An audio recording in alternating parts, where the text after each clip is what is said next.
Well, good afternoon, everybody. I'm Joe Árvai, Director of the USC Wrigley Institute for Environment and Sustainability, and I want to warmly welcome you to this year's Climate Forward Conference. As you know, the Wrigley Institute is an institute here at USC within the USC Dornsife College focused on environment and sustainability. We do research, engagement, and of course teaching, and we do that all year round, including at our campus on Catalina Island.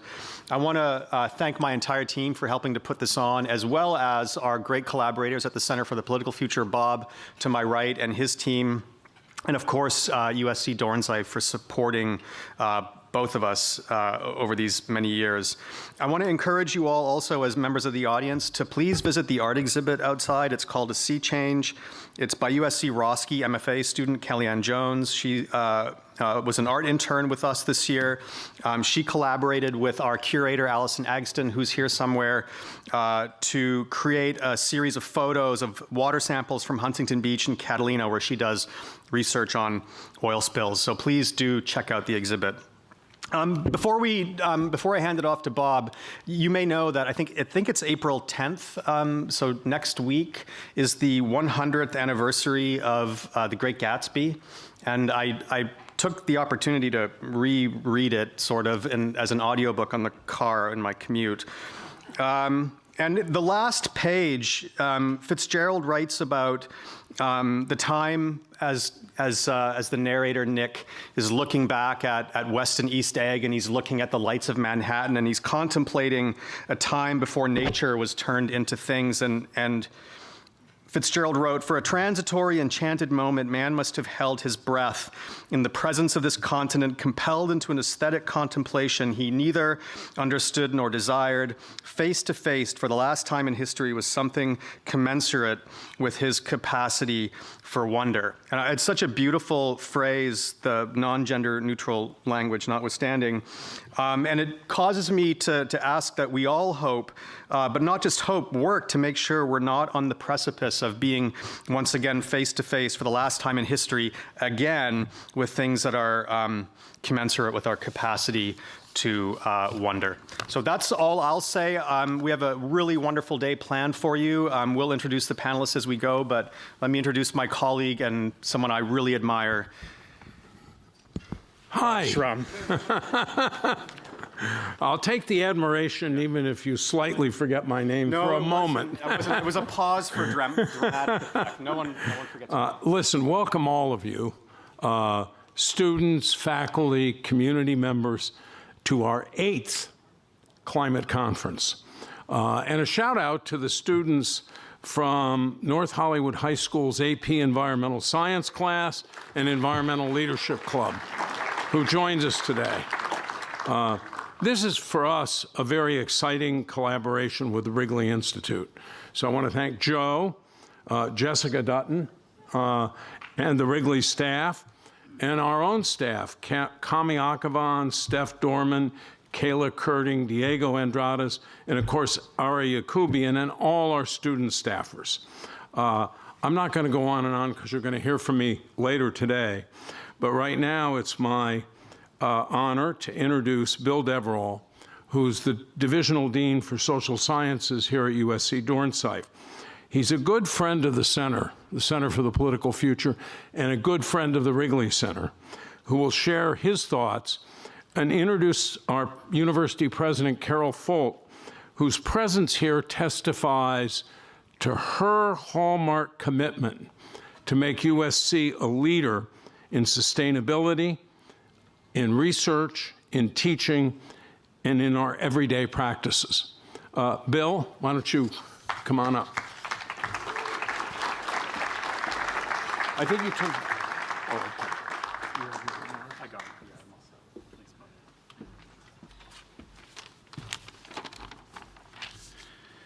Thanks, Bob. I want to extend my welcome, too, to all of you on behalf of USC Dornsife. A particularly warm welcome to the high school students.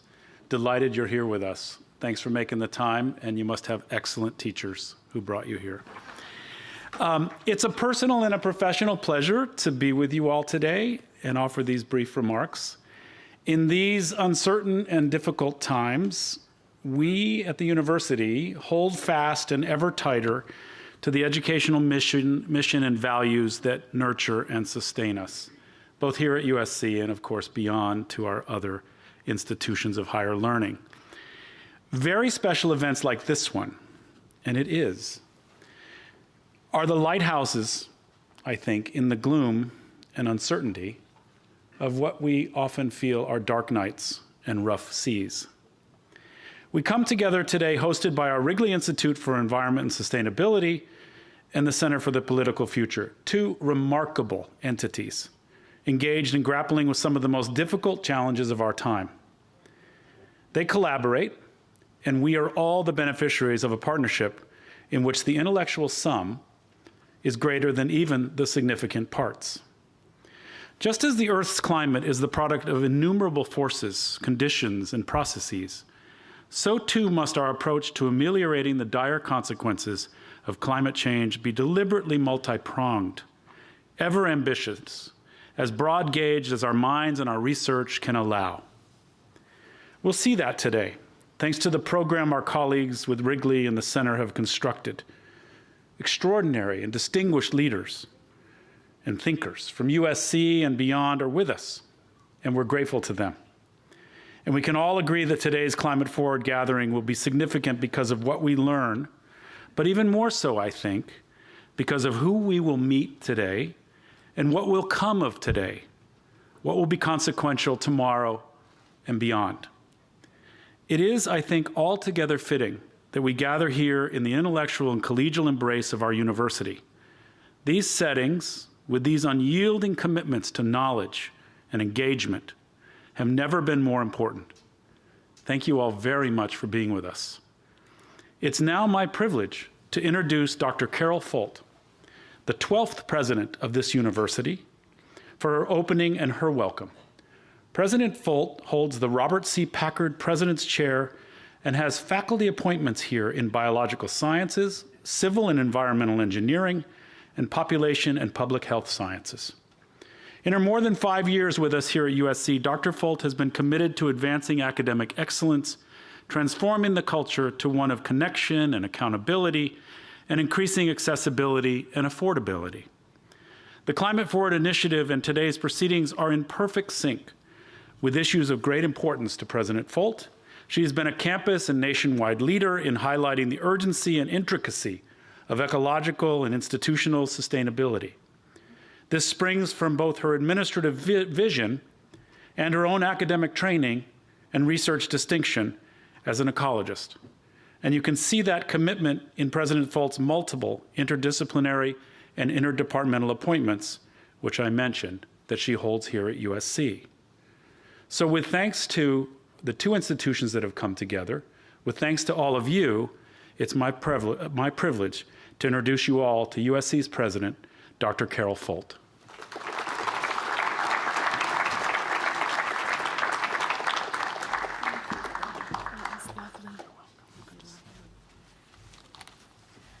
Just what a beautiful introduction, but I also loved his statement about unyielding commitment to what we all do here and what we believe in, and I'll come back to that in a minute, but I do think that was so beautifully said.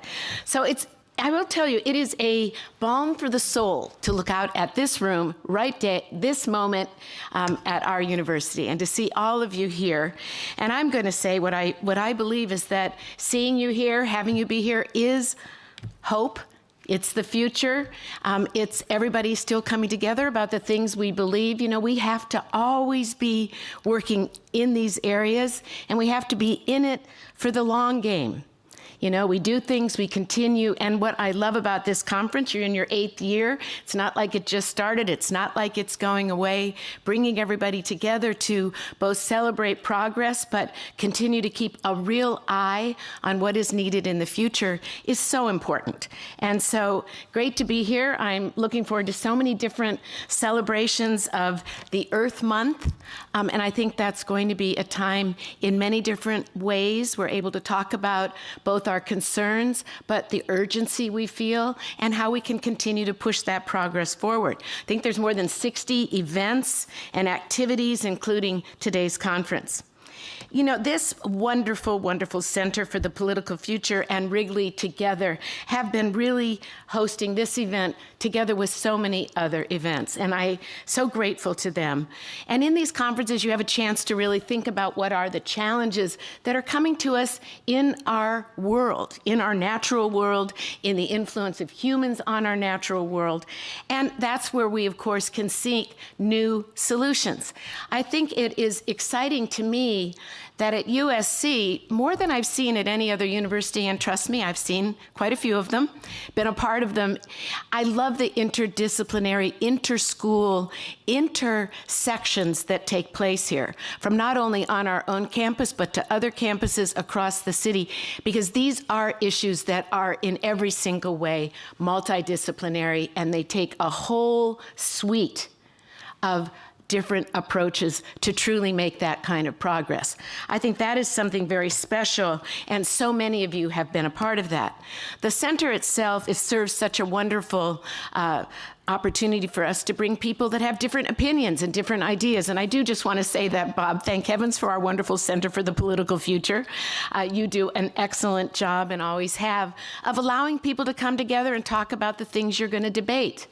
Every solution we can think of to deal with changes in the environment will need debate, because they all have different people with different opinions. So exercising that muscle every single time we can is going to be very important. And we have a pretty good set of opportunities to do that at USC, and they get hosted in so many different ways. So I'm very grateful for that. That civil dialogue, and Wrigley does that in so many ways while bringing to attention the natural world, but also contrasting it with the urban-driven changes that affect our environment. So these are very forward-looking approaches, and they're going to really help us as we try to really be leaders in this area. For me, you know, I was just a kid, grew up in a housing development in Akron, Ohio. But I fell in love with the natural world because there was a little stream. I go back now and kind of look at it and go, oh my God, is that my introduction to the natural world, that went through the Metropolitan Park? But I loved that stream.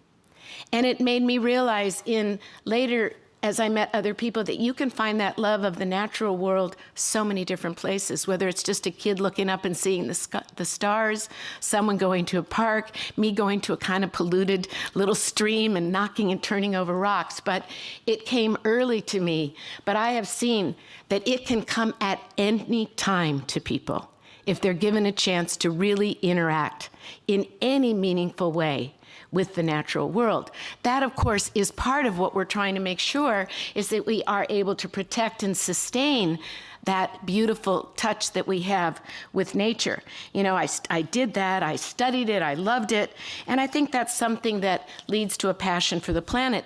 But you don't have to grow up in the country to have it. You can be an urban kid and still have that same connection, and I love that. I see that a lot at USC too, that there is a range of approaches. We have a number of students that were making a film of the LA River. So I walked along the LA River with them, and even the LA River, I'm sure you've seen scenes where the LA River is not a place you want to go. But then you might see scenes where it is incredibly beautiful and even still looks like it has a riparian vegetation to it. So wherever we are, there is a place that we can have an influence. And there is an opportunity through those places, those things we do together, to bring others in to see what it is that's so much a part of our human condition that we're all really driven to improve and see really grow. When you do these wonderful things at this institution, a lot has happened under the Presidential Working Group on Sustainability. I was just in such a fortunate position when I started to say, let's bring everybody together. You know, and presidents get to try a whole lot of things, and sometimes they don't work. That one only took a nudge, and everybody joined. It's been wonderful. You know, Mick Dalrymple is a leader of that together with Mata Magadam from Viterbi. It's faculty, staff, students. They have so many great ideas. They've made so many advances. We are going to meet some of those things we said. We will be carbon neutral, but it will be with offsets this year, by the end of this year. You know, these things, that's worth a little bit of excitement. Ain't no one going to stop us from doing that.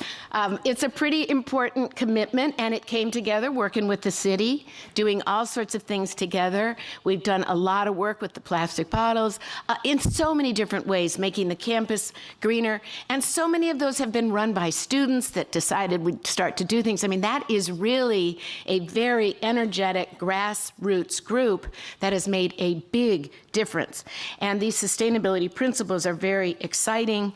They've done these great milestones. The greenhouse gas is down 50% since 2014. So we'll get up more this year and then add the offsets on that. They think it's 5 million single-use plastic bottles out of landfills. We got to triple, quadruple that one. We're going to hit our targets in water usage by 2028. That's to reduce it by 20%, and then the carbon neutrality this December. And it will continue. These don't stop. You know, these are really positive. And green is green. When you do it well, you do actually save resources. I mean, you know, being green and sustainability is a way to increase prosperity for everyone. So I think we can see this in many ways. Now, we're also deeply involved in the communities. This is another Trojan approach, is to have every school has so many service opportunities and cares so much about the local community. You may have been seeing the big story recently where some of our faculty and staff are testing soils across LA for heavy metals for free after the fires. This has been so important, a beautiful example of trying to make a difference for people. The LA Water and Powers, where we get that solar energy idea. The Urban Trees Initiative that we've been talking about is really at the point where it's getting ready to plant the trees and sharing recommendations that are being used across the nation. We have one of the leading groups looking at green medicine. And we've been able to end a huge fraction of our carbon just by changing the gas that we use for anesthetic in our hospitals. Had a massive effect. So these are the kinds of things you want to share. These are solutions that have no political boundary. They are really the solutions that are so sensible, and I think that's exciting. We're also, putting up a lot more solar panels. I could go on and on.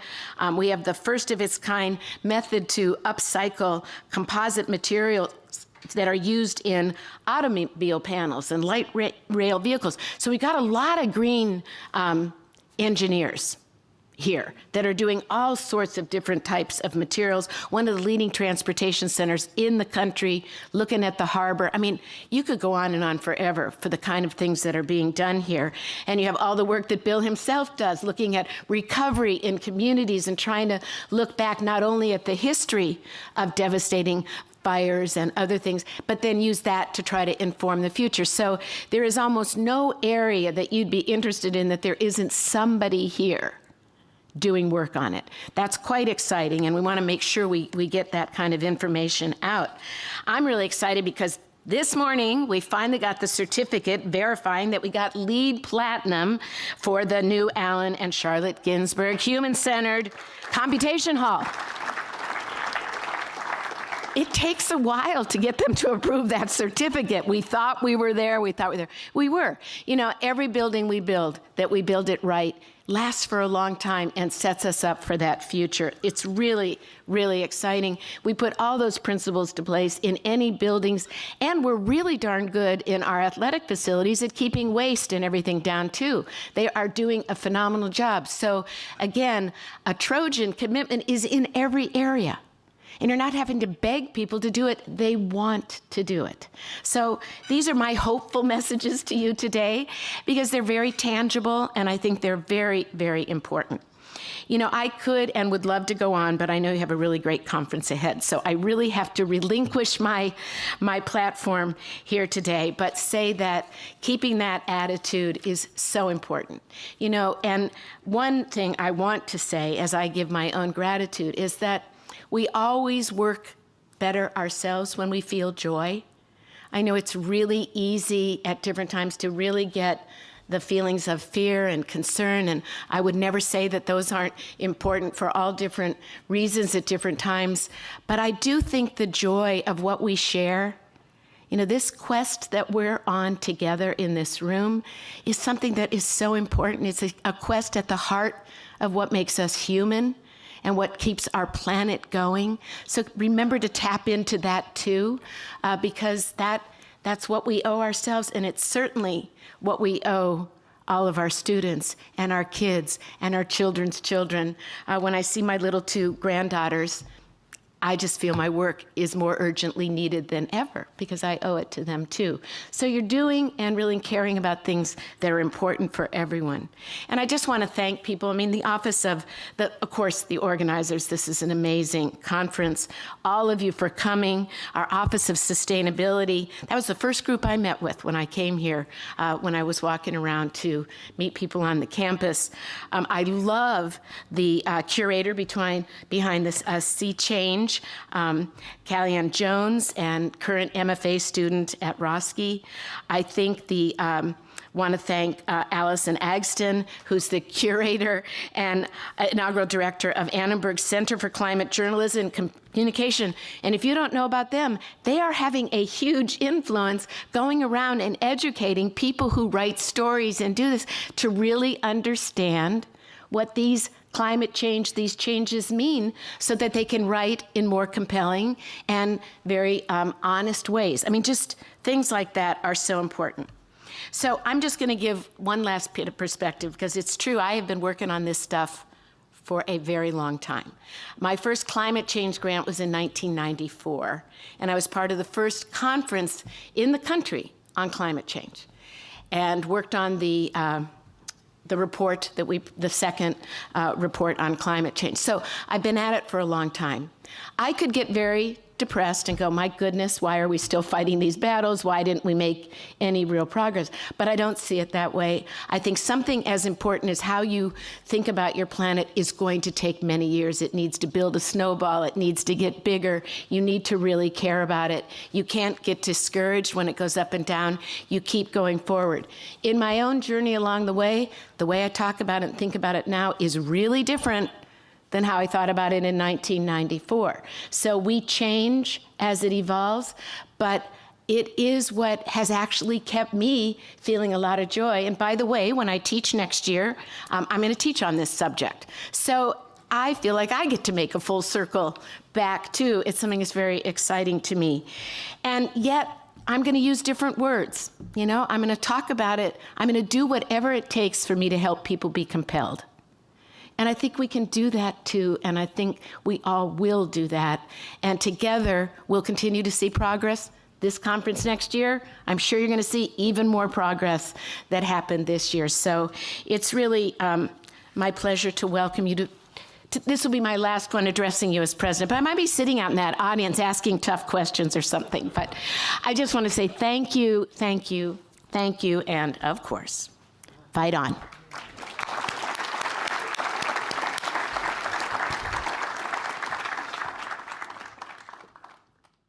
So I will be back after this panel to moderate our discussion with former Senator Barbara Boxer and former Congressman Garrett Graves about what can be done in terms of any kind of cross-party consensus so that we can move forward on climate change. Right now, for a reason I'll explain in a minute, I'm here to introduce Dr. David Hill, a Republican, the director of Hill Research Consultants, a full-service public opinion and marketing research firm established in 1988. He is also the senior research advisor for the EV Politics Project, a bipartisan effort with my co-director, Mike Murphy, to better understand the growing divide between Republicans, Democrats, and independents over electric vehicle adoption. David is also a former fellow at CPF and was a terrific hit with our students. Unfortunately, Mike is ill and cannot participate in this panel, which he very much wanted to. Mercifully, he isn't here to pass on his bronchitis to the rest of us. But we do miss him, and that's why the chair is down there. That's Mike's chair. So let me turn this over to David Hill, and let's learn about electric vehicles, what the resistance is, and can we make them more widespread, not just in blue states, but in red states. David? Thank you.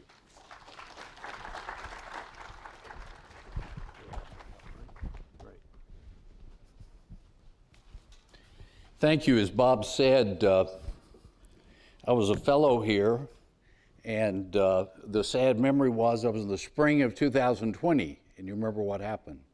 So right in the middle of the semester, the pandemic ran me out of town. My last memory was trying to find masks at a CVS in downtown Los Angeles, and they were already sold out, so I knew it was bad. Today, I want to just start out with, as an old professor, sort of start out with what I'm going to tell you today, and then we'll maybe circle back at the end. I'm principally here not to talk about how to encourage people to adopt EVs, but thinking specifically about Republicans.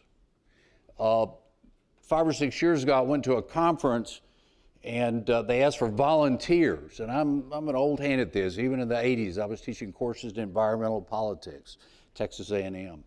And I signed up to deal with how to get plastics out of the ocean. I wanted really something that would challenge me. Well, I got a call from Mother Nature a couple of days after that saying they had reviewed my application to co-chair the Getting Plastics Out of the Ocean, and it was rejected because they thought I was up to a bigger task, and that was trying to get Republicans to buy electric vehicles. And so I took that to hand. And one of my first convertees was Mike Murphy.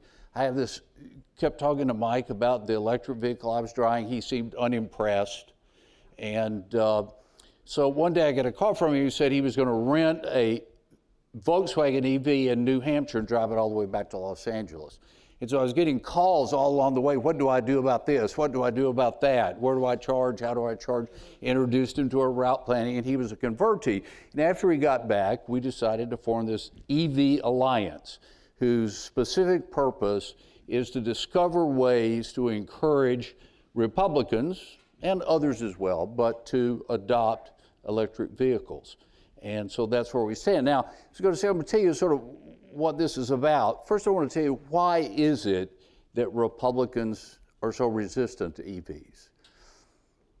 Part of it, I think, some of the slides will sort of show you this, was because perhaps EVs were introduced to the Republican audience in a way that was not very effective.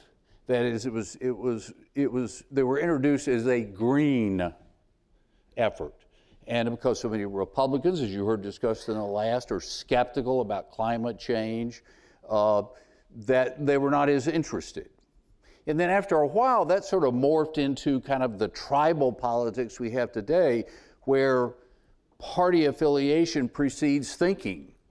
And so it's not like they had a thoughtful response to EVs, but it was just, my tribe has told me that this is not for our tribe. And so it was sort of rejected out of hand. So what we're working on right now through research and trying to understand, are there themes and messages that might, probably General Granholm's here, one thing I learned years ago working in Michigan politics is move the metal.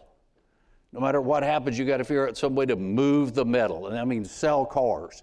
And so how can we move the metal in terms of EVs as we move forward? So where's my, well, I was told it was a clicker. Here it is.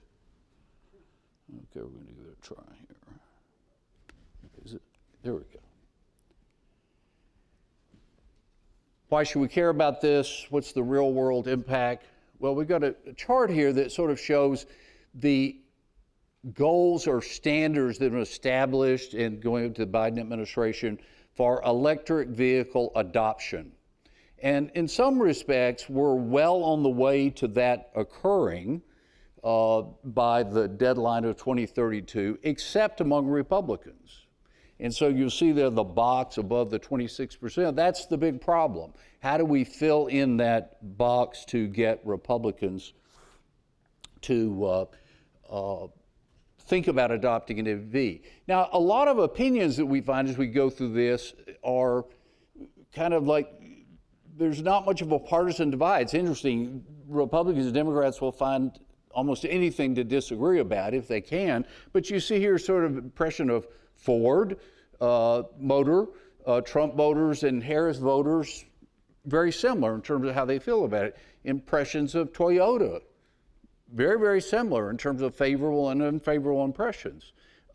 Just asking about American car brands in general. You see the profiles of the two are similar. There's a little more enthusiasm among Republicans for American car brands, but they're still in the same ballpark. But then we get asking a question, well, what's your opinion of electric car brands? We try to do this in the most sort of general way where people don't think we're talking just about Tesla, but that sort of is, we'll get to it, complicated things as well in terms of understanding this. But you'll see here 48% of Republicans have a unfavorable impression of electric car brands, whereas only 13% of Democrats do. And that's the challenge, is how do we move the metal, how do we sell electric vehicles when they start out with this negative impression? One of the things that we started early on exploring was this whole thing of tribalism. And we would ask people, suppose you told your good friends, presuming your good Republican friends, that you were thinking or that you had bought an EV, how would you think they would react to that? And you'll see here, like Democrats, their reaction was 68% said that's a good move. But if you look at Republicans, only 19% said it's a good move. Of their friends would say that. So 4 in 5 are going to get a negative feedback from the people that they think are their friends. Some of the others, not as much of a difference, too big a risk, spending too much power, becoming too political. But in terms of the tribe and your friendships within the tribe, you would expect some negative feedback. So how did all this happen? Well, it started here. At least this is Mike Murphy's interpretation. He's an expert in media. And let's play this ad.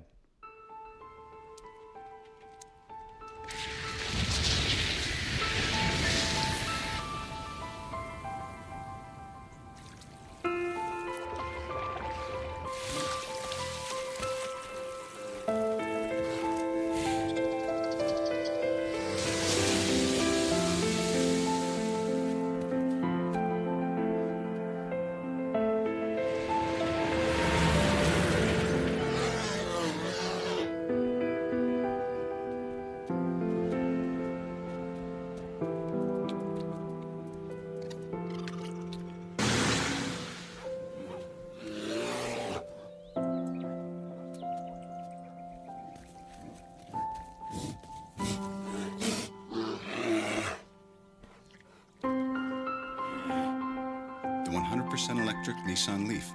Innovation for the planet. Innovation for all. Sure, I recognize the Nissan Leaf there. And there were the early sort of innovators in this. And so they said, the polar bears are going to love you. That guy, Mike, this is Mike's view of the polar bear. But that the polar bears are going to love you, and you're going to be in this squatty little car that you can't get your family in. And so it was in some ways launched in a way that might have turned off some Republicans. The rejection of the notion about climate change. We've heard some discussion of this already today, but you say, is it a serious problem, is the green, or is it overhyped? We asked Trump voters after the election, 79% of Trump voters, it's overhyped, only 7% of Harris voters. And so you see, with that big difference, if you're trying to sell EVs as an answer to climate change, you're sort of swimming upstream. You've got to find something that's a better sort of argument. I'm going to skip here this same point. There's the complicated Elon Musk factor, which is, I don't know, depending on your point of view, it's sort of delicious and kind of like that. All of a sudden, the guy that the Republicans hated the most with Tesla, now they're supposed to love him. They got the memo. It's I don't know. I'm sort of enjoying this, watching the cognitive dissonance, I think, that social psychologists would. But here, do you agree or disagree that Elon Musk is a good ambassador for EVs? This was done right after the election. This data was collected. 82% of Republicans say he's a good. Look at Democrats now. We've got data from previous years on this same question. It's completely flipped. Now only 18% say he's. If you look specifically at those who are saying climate change is a serious problem, 34% say he's a good ambassador and 69%. So it's then our final level there is that people who believe that EVs are for leftists, 74% say he's a good ambassador. So the question is, I guess the brain trust has gathered at the White House and figured out this is the problem. So they helicoptered in a whole bunch of Teslas and dropped them on the White House lawn. And you see this improbable picture of as Mike likes to call him, the Nazi tank commander with the commander-in-chief discussing Luftwaffe movements above them. And Trump liked the red one, he said. So could Trump really help in this? Now, we do see that in some way that, it has changed somewhat. Because I think there are going to be some Republicans because of the tribe and tribalism. It's not necessarily based on clear thinking. It's just based on who are my friends, who are my enemies. That tells me what my tribe should do.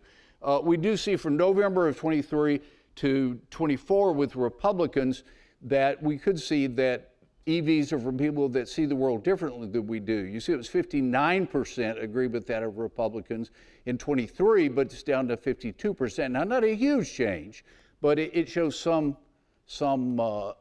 future. Now, what are things that could change? One is just generational. We do find that even among Republicans, that younger people are more open to electric vehicles and have a sense of tradition that they don't feel bound to the internal combustion engine the way others do. We do find that Republicans are open to EVs, not a great deal, but like, for instance, 41% might buy an EV over there on the right, might buy an EV once the problems are worked out and the prices are lower. We read them some statements of things that people might say. 41%, well, that's better than some of the numbers you might expect. But yet still 44% say in response to that is that I'll probably never buy an EV. Now, what are reasons that when we give people a menu to think about what are good things about EVs? Best reason for buying an EV, we let them make a couple of choices on this, but the number one seller, as it were, across the board was I'll never have to buy gas. Now, yes, number one, but if you see still just 46% of Republicans, but certainly just saying you can thumb your nose at the gas pump when you drive by, that has some kind of resonance with Republicans. Getting a rebate from the government, not too new technology. I find this is one that when I talk with others about this, I always want to get lost in the technology and how great the technology is and how fast you could go from 0 to 60. Well, there is a crowd for that, but it's not big enough to really sort of move the metal. Good for the environment. It's only 20% of Republicans say that, 44% of Democrats. Sends positive message about me and my values. We're interested in sort of the tribalism, but that didn't prove to be too much. We looked at one thing to try to understand this about tribalism. We asked people, do you have a friend that has an EV? Or do you not have a friend that has an EV? Because I converted Mike. He was formerly a lost soul, and I converted him on a cross-country trip in a Volkswagen EV. Well, friends with EVs are much more likely to say good things, like, for instance, that EVs are the future. Second from the left there, I'll probably drive one someday. Even less likely to say EVs are for lefties. Whereas no friends, just look how it changes. We go up, EVs are for lefties is up to 45%, 20%, 19, 20% more if you don't have a friend that owns an EV. So tribalism, yes, the red tribe, but then also maybe your friend tribe, which might even be a smaller circle, is such. Now, this to me is the most important chart because I came up with it without any help from Mike. Because I still don't think that we're going in the right direction in terms of understanding the values that underlie. As I said, even let's go back and talk about the gender gap in politics. So a lot of political consultants sit around and they talk about Well, if they're a Republican, they say, because the gender gap, I need to find out how to appeal to more women, because I see the gender gap numbers and Republicans always underperform with women. Or if I'm a Democratic strategist, I'm sitting around saying that we underperform with men. How can I? But I've sat in those councils, and neither side really has a grasp of why there is a gender gap. You know, they don't spend a lot of time thinking about why is it this persistent thing that women are more likely to be for Democrats and men are more likely to be for Republicans. What are the psychological values, philosophies that sort of underlie that?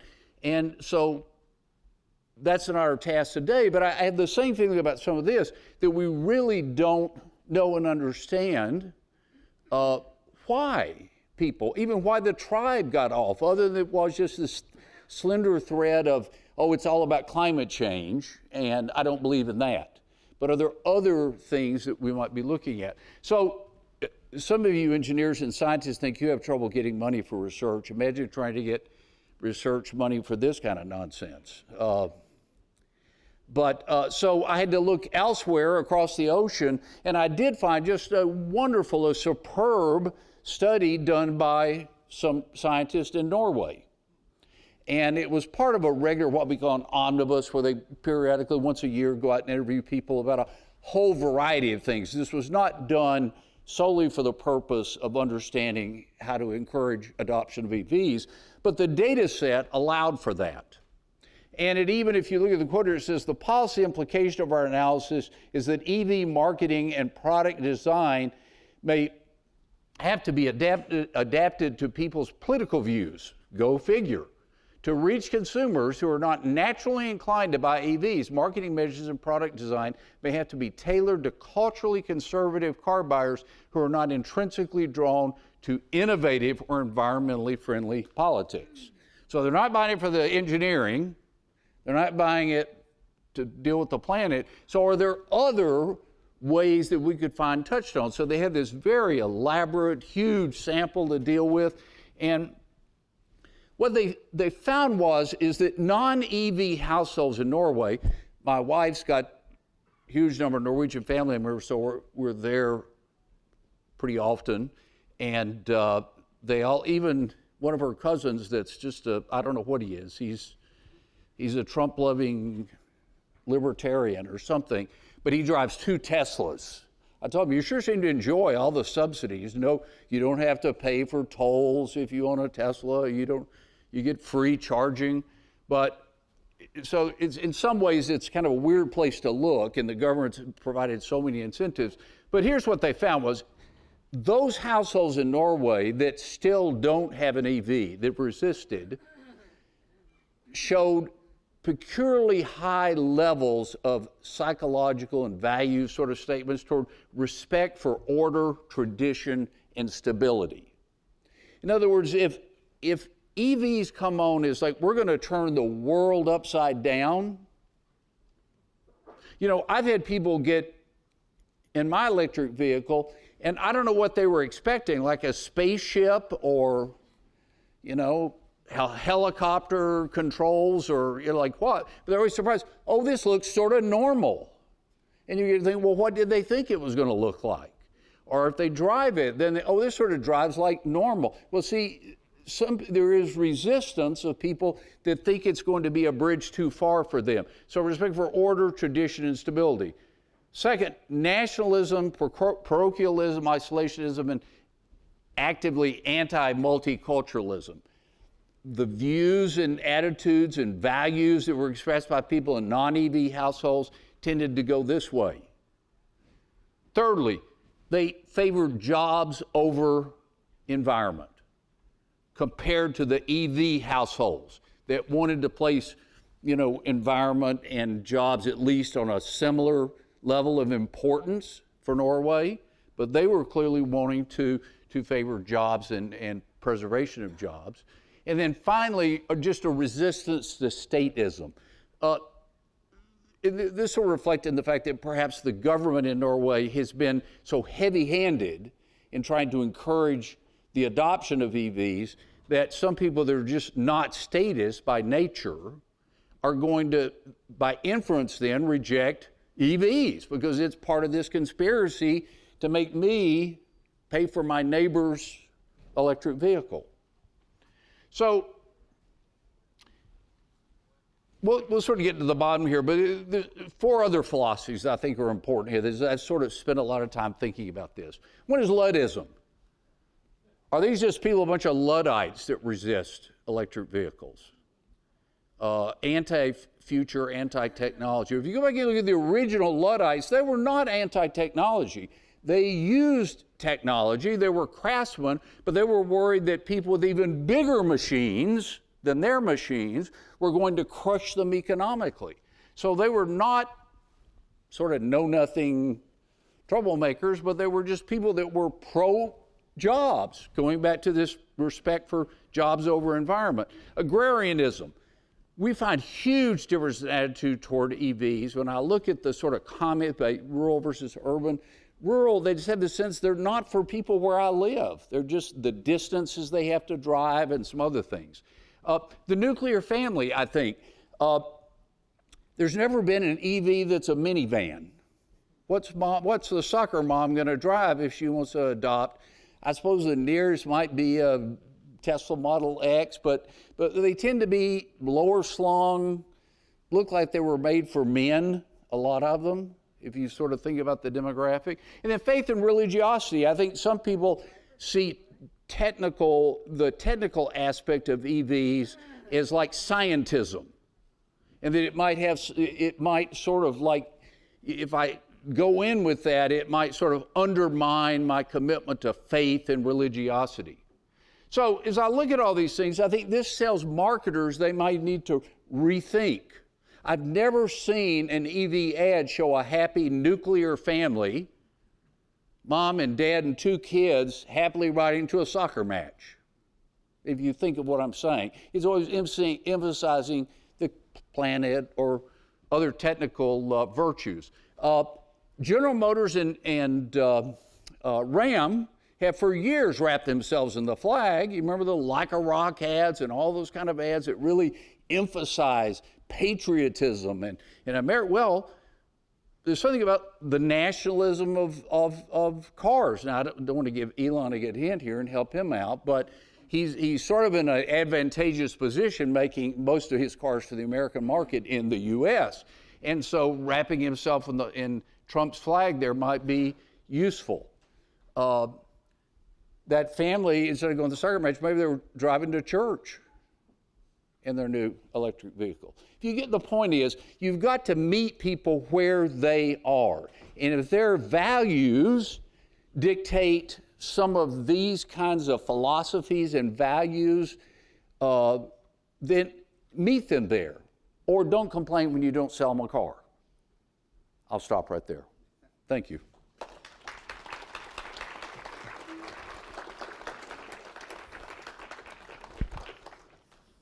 Bob? Sure. Take a couple of questions. Or as they say, did I answer them all already?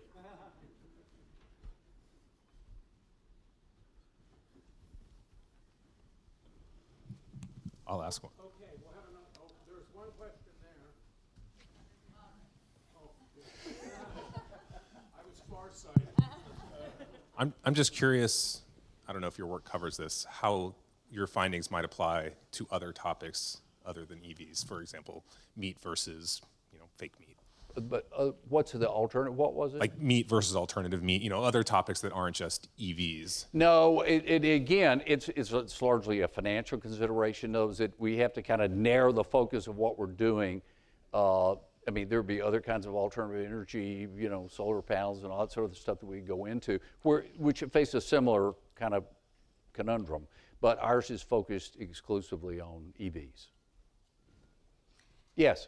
So I've had 3 e-vehicles, and they're the best vehicles I've ever had. And what I don't understand is why we never tout the positives of e-vehicles. For example, they're clean, they're quick, I don't have to have oil changes, and I haven't bought gas in 10 years.